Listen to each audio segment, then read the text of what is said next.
Hello, everybody, and welcome to another great episode of the Gridiron Glory podcast with Tad and Will here to bring you extensive, all-inclusive coverage of all 32 teams in the NFL. And we're going to start here today with the Buffalo Bills beating the Tennessee Titans 34-10 in Week 7. I mean, you really kind of feel like this was more of a glorified scrimmage for the Bills. Man, we've talked about some pretty. There's some teams that are in a state of chaos right now in the NFL, and the Titans are certainly one of them. A very rebuilding team, very much so, as we talked about in our preseason research. Ted. So yeah, the Bills. They're just looking like the Bills, right? 3-0 at home, 5-2. Josh Allen, 21 of 33, 2 tutties, no picks. Shout out to the offensive line, only allowing 1 sack. Ray Davis and James Cook, both scoring touchdowns. Amari Cooper even scored a touchdown. And, Tad, what's your take on the Amari Cooper addition to this Bills squad? Yeah, we've talked about it all season and throughout our extensive preseason research. The big question for the Bills coming into the season was who's going to step up as their new receiver with the loss of Stephon Diggs, the loss of Gabe Davis. So now throughout the season, they've played their games and they decided we need to do something and make an addition. So in comes Amari Cooper. First game, he gets a touchdown. So a very promising start there, and that revitalizes the Bills receivers. And, you also got to give credit to the rookie Keon Coleman, 4 catches, 125 yards, a very promising young player. So, yeah, a very promising start to the Cooper experiment here in Buffalo. So I think the more weapons you give Josh Allen, the better chance you're going to have. So I think that was a much-needed move by the Buffalo Bills. Yeah, I certainly think it was too. This was a move, that they, like you were mentioning, they were kind of depleted at that position.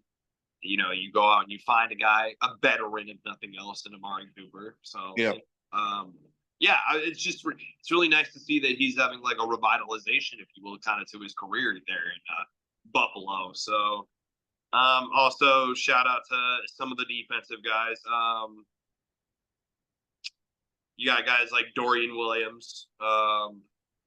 You even got guys like Terrell Bernard. And Tad, really quick, where would you rank Terrell Bernard amongst linebackers in the NFL? Yeah, when I look at a player in the mold of a guy like Terrell Bernard, I just think of a very well put together linebacker, one that goes out there, that performs at a very respectable level. A player that's not going to be all that flashy, but he just executes his assignments well, gets the job done, does the plays. He's not like a top tier linebacker. He's certainly not in the Fred Warner tier, but I'd say he's probably a tier or 2, maybe even 3 below that, mid tier. But he executes his assignments very well. I also want to touch real quick on your boy AJ Epinesa, who went out here and he had 3 total tackles, 2 solo. He also had a sack, tackle for loss, and brought lots of pressure throughout the game. I honestly think AJ Epinesa is really turning up as a very solid and prolific defensive player. Yeah, he's certainly a respectable player. He's been a good addition to this Bills ball club through the year. This is just a very well put together team. They're strong in the D line. Their secondary is doing what they can. They had a big change in the secondary, losing out on some players, but they're having a lot of players step up, and especially a player like Damar Hamlin, who had his 2nd interception. Obviously, a great storyline there. So, just a very well put together Bills team. The offense, obviously, Josh Allen doing his thing. The defense playing at a high level. This just looks like a really good football team that's doing what they have to do. Yeah, and then you also have the flip side of this game, the Tennessee Titans only putting up 10 points. Mason Rudolph, 25 of 40, 215 yards, a touchdown, an interception. To me, it's like, Mason Rudolph, I mean, he had some flashy moments, but, definitely not at the level to go out there and beat the Bills on the road. He's certainly not that level of a quarterback. I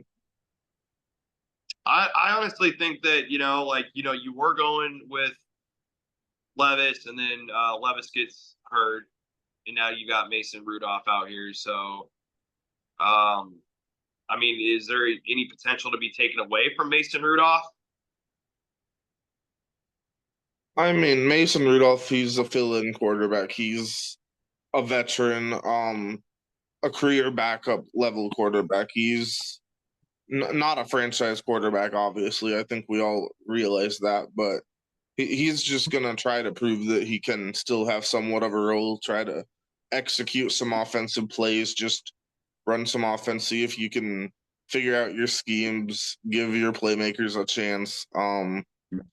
But yeah, this is just a team that's not in a good situation, obviously. With Rudolph, with the offense in the shape they are, the defense is struggling big time. Jeffrey Simmons is a quality defensive player, but just not a lot there on the defense. Just a tough situation for Tennessee. A complete rebuilding year.